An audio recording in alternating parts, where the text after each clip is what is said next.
Perkenalkan, nama aku Hilda Rutmarta Yuntias. Di sini aku akan membahas tentang kasus pelanggaran hak cipta yang dilakukan oleh Karin Novilda atau yang biasa kita panggil dengan Awkarin.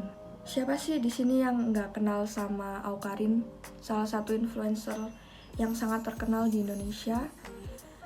Di tahun 2019 lalu, dia sempat menjadi sorotan publik karena aksi sosialnya, mulai dari memberikan logistik kepada mahasiswa yang melakukan demonstrasi di depan gedung DPR, kemudian ikut serta dalam memadamkan hutan yang kebakaran di Kalimantan, hingga membelikan sepeda motor kepada driver ojol yang sepeda motornya dicuri.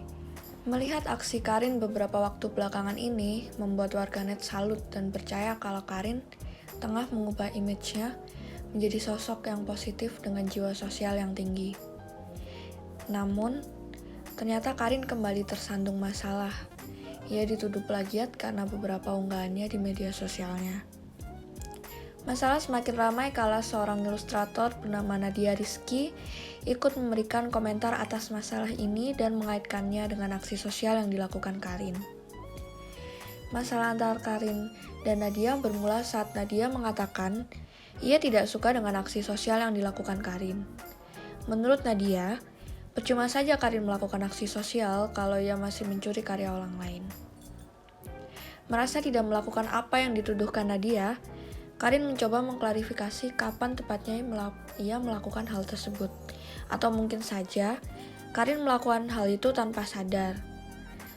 Ternyata, Nadia tidak menjelaskan kalau kasus mengunggah karya orang lain tanpa mencantumkan kredit yang dilakukan oleh Karin merupakan kasus lama yang pernah Karin lakukan di tahun 2015 hingga 2016. Menyadari kalau masalah yang dihadapinya dengan Karin semakin bertambah besar, Nadia mengunggah foto seperti ini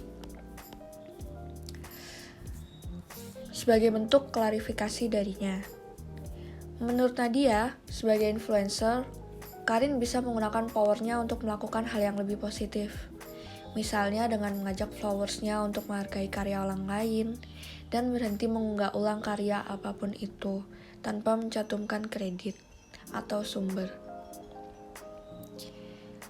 Merasa bahwa hak kekayaan intelektual adalah sesuatu yang sangat penting bagi seniman, gak sedikit warganet yang mendukung Nadia.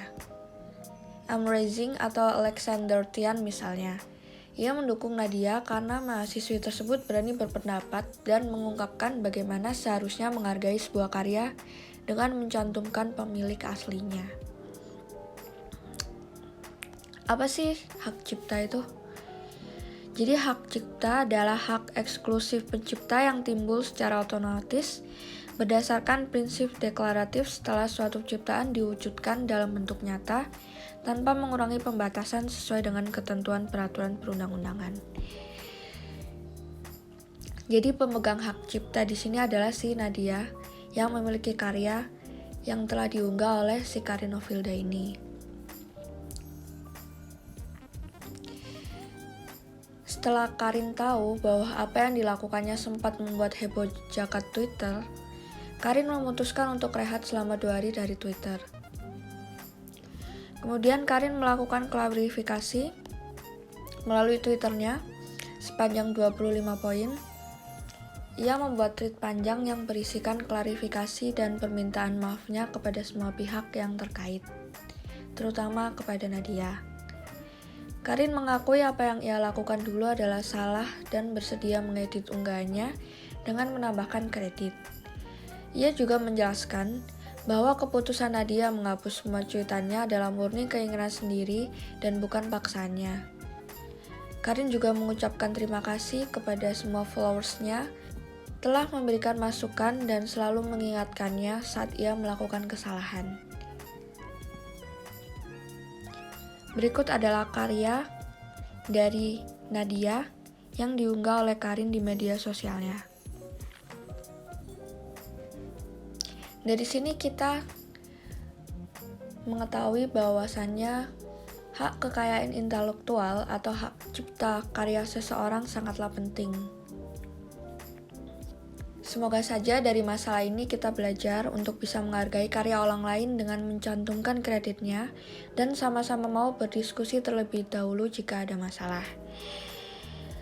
Jika dari saya, saran yang saya ingin berikan terhadap kasus ini adalah sebaiknya pemilik karya cipta tersebut memasukkan karyanya dan mendaftarkan karyanya agar memiliki hak paten atau lisensi.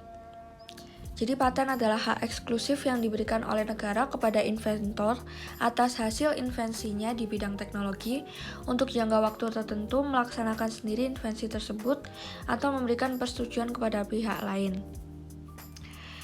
Kemudian lisensi. Lisensi adalah izin yang diberikan oleh pemegang paten, baik yang bersifat eksklusif maupun non-eksklusif, kepada penerima lisensi berdasarkan perjanjian tertulis untuk menggunakan paten yang masih dilindungi dalam jangka waktu dan syarat. Sekian video presentasi dari saya Hilda, mengucapkan terima kasih dan maaf bila ada salah kata. Semoga bermanfaat ya video ini.